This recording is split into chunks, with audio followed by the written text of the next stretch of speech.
Welcome back to Animal Crossing New Horizons. I'm dear darling, and shall we see what's going on our lovely island of Fawnhallow today, where we'll be relaxing as per usual, vibing out, you know the drill.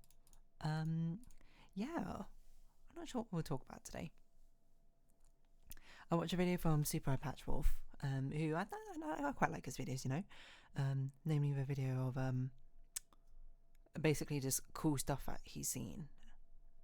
More or less, just basically being like, these are the things I like this year, or whatever, because I always find them very fascinating, because a lot of them tend to be things which I have obviously no idea about. But good evening everyone, right now in Fawnhallow it's 10:36 PM on Tuesday, May 13th, 2025. Happy birthday, Biscuit. But yeah, there was a lot of horror stuff in this one, which I don't really have anything against. I'm probably not going to check like any of the stuff out, but it's pretty cool. Like his video was the one that made me discover Fear and Hunger, which is not a game I play, and it's not a game I'd ever play because it honestly seems like a very frustrating gaming experience. But the concept of it is interesting, and the lore behind it is fascinating. You know, the sort of, I don't know. I guess watching someone make a video describing the lore in a game, someone like Fear and Hunger, that's always. Or like Genshin Impact or any of these games, it doesn't really matter how obscure the title is. I always find it very fascinating, I think. Oh, I don't mean to drop it.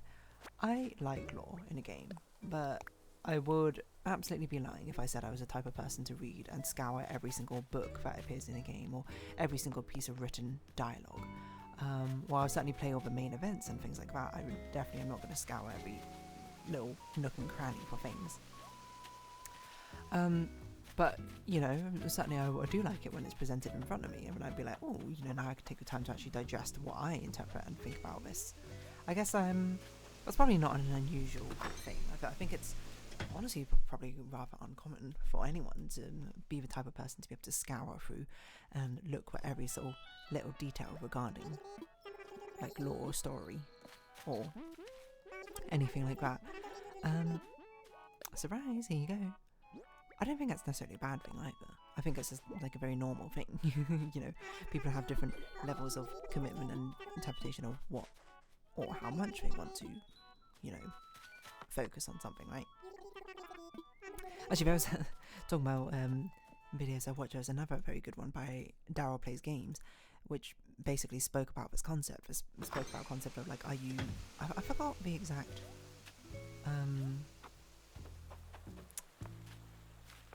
phrasing, but it's basically like, are you a performer or something? I don't know, hold on, let me find the video. It's probably like the most recent video, but basically this concept of like, are you someone who, like, Daryl plays games, how do you play a game? Are you type of person to a master or performer? Like, are you the type of person to play it over and over again to refine every mechanic, you know, like a la speedrun style, or 100% the game by exploring every single thing? Or are you a performer where you play for the general game, and then like if you want to get achievements you'll like follow a guide or something along those lines? I think in most cases I'm very much generally a performer, but I'd imagine it's a bit more of a sliding scale, but sometimes I end up being a master, but not often. Like, I often think about the fact that when it comes to playing games with intense strategies, while I do find it fun to invent strategies, I guess I don't really do it all the time. Like, let's take TCG Pocket for example. I think it's fun to try and think of like fun decks in theory, but I don't really want to put the practical effort in testing and refining it, you know.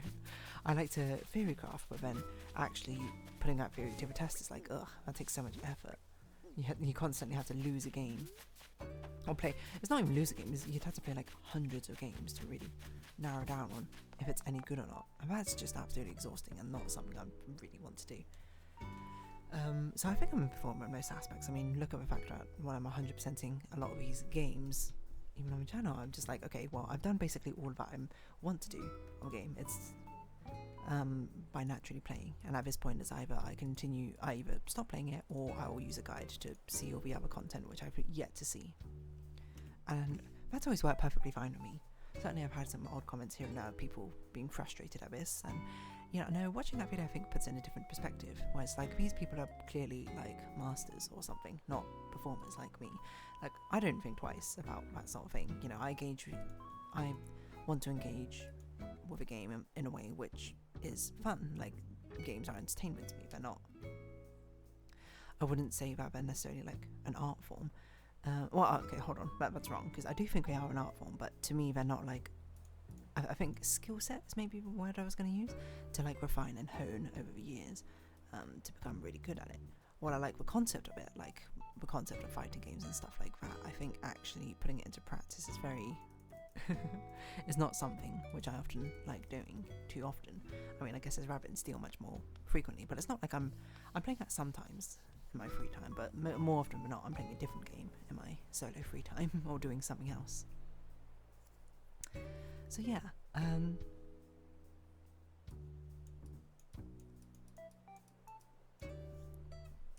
yeah, I thought it was a very interesting sort of classification. Now, I know what you might be thinking is the fact that,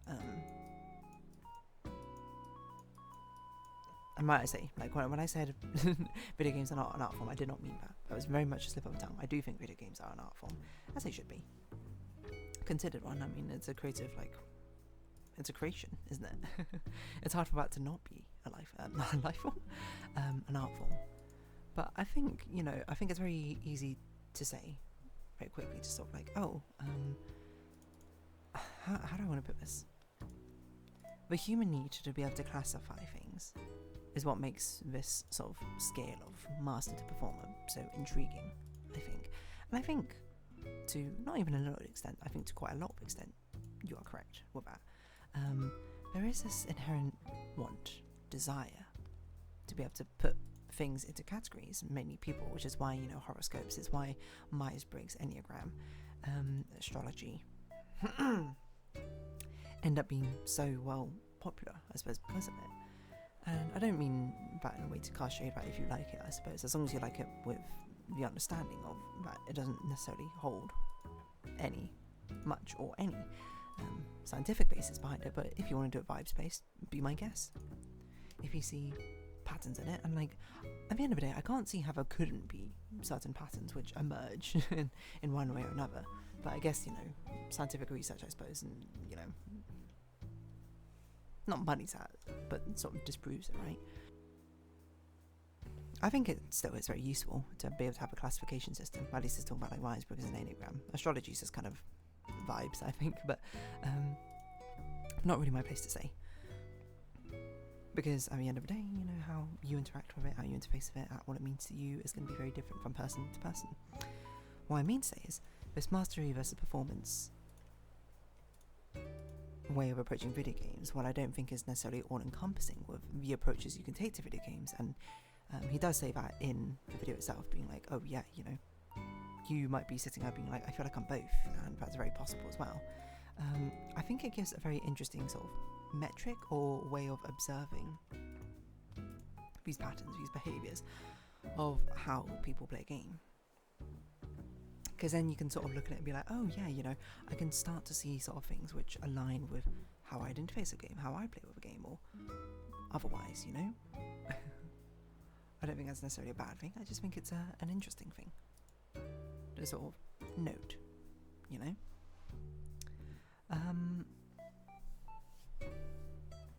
yeah. Sorry, just yawning.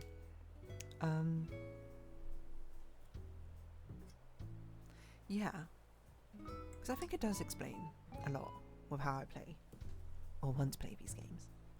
Is that I want to basically interface with it as much as possible on my own terms, and then once I reach a point where I'm like, okay, to get any further out of this game, I would have to interface in a way which is not on my usual terms, which would be like exploring every nook and cranny, or trying to experiment over and over and over again, trying to find like the right combination of things.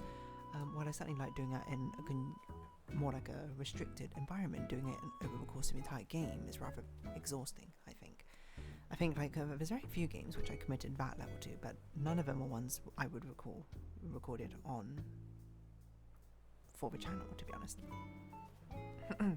I think maybe there's something you can comment about being like, is recording from a channel meaning that your attention span is getting shorter?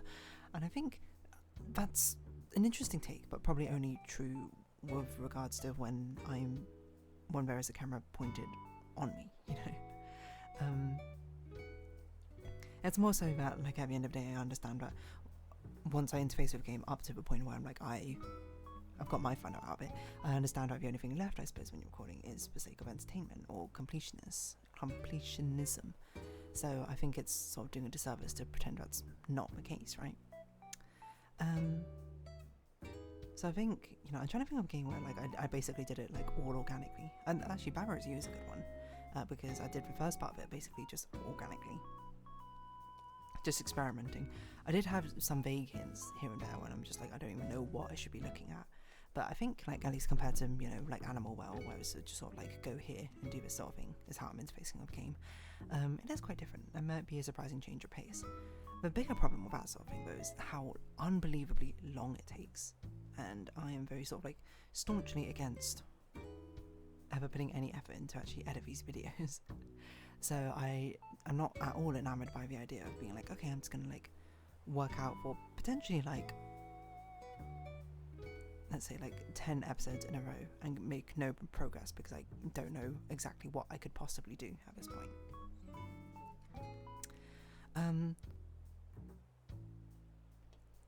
Excuse me. And I think that's fine. I mean, I don't know many people out there saying that it's not fine. I suppose, I'm sure part of it is built into the fact that if it's different to how you want to interface with a game, it feels weird, certainly. It feels, how should I put it, like, it's like doing a disservice. Kind of makes me think a lot about, with Undertale, like, when it sort of kicked off and how so many YouTubers ended up being put off by the community, right? Because it was sort of just like, oh, you're not playing this game right because you're not doing a pacifist route or something like that. When really it should just be like, you should just engage with a game and how you want to play, That's a good thing of that.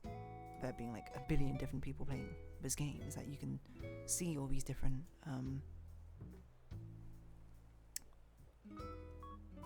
people's interpretation of a game or how they choose to interface with things, How could that possibly be a bad thing, I suppose, is what I'm trying to sort of frame it at. But still, people, got very upset. Not everyone. Some people just get very upset in a way. It's just like, you're not interfacing in a way that I want you to interface. It's a very sort of strange thing, isn't it? Sort of conceptually being like, I want to watch someone else play the game to see what they do, but I want to watch and play in the game that I play it in the way that I would play it, or play them in the way that I want to see them play it, Which is rather, I would say, counterintuitive to the entire point, isn't it? Sort of a thing there, it's like, well, that kind of defeats the entire purpose of someone else playing the game, doesn't it?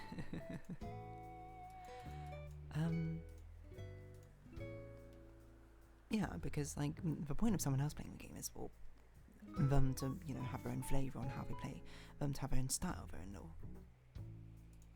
vibes, of the way they choose to interface and interact with these sort of things is going to be completely different, and that is, in my opinion, the point. Whether you agree with that or you don't, I suppose, is up to you. Excuse me. Yeah, so at the end of the day, I fully embraced my sort of very performance-based playstyle. And then there's some interesting psychology which goes along with that video about, rewarding effort versus rewarding attainment in children. Because, like, obviously, I feel like a very natural thing to be like when it's basically the sort of idea of like, you should tell people, oh, you must have worked really hard on that, or instead of, oh, you must be very clever to be able to do that.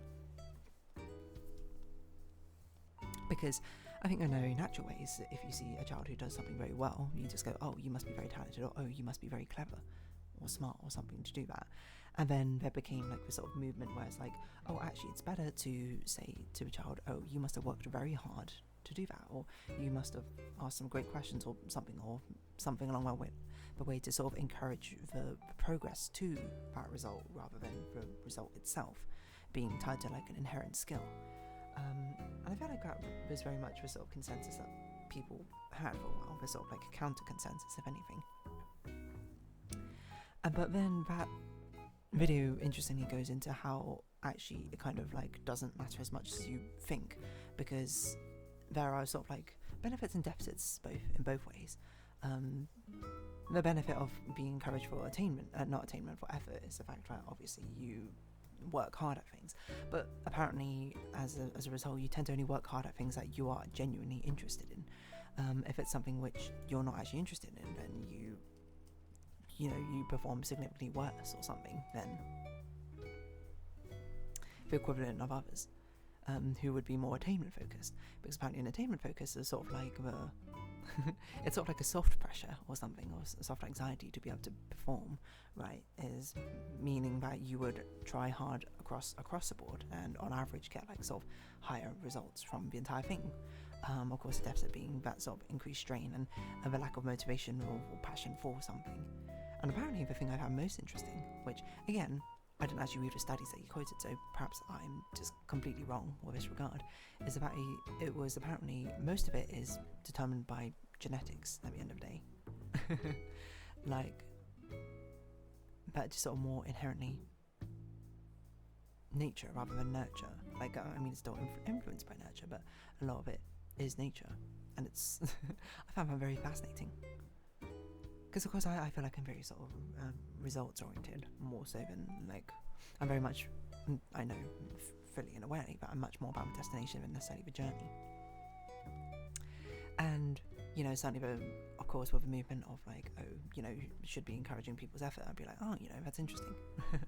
I wonder if I would have been any different had people encouraged, being like, oh, you must have worked really hard for that, because I feel like I do both work hard and at least try to work hard and get results, but maybe it would have been an interesting sort of difference into a different day, darling, But then watching a video and being like, oh, actually quite a lot of it's determined by genetics already, so probably it wouldn't have made that much of a difference. And I was like, oh, huh, interesting.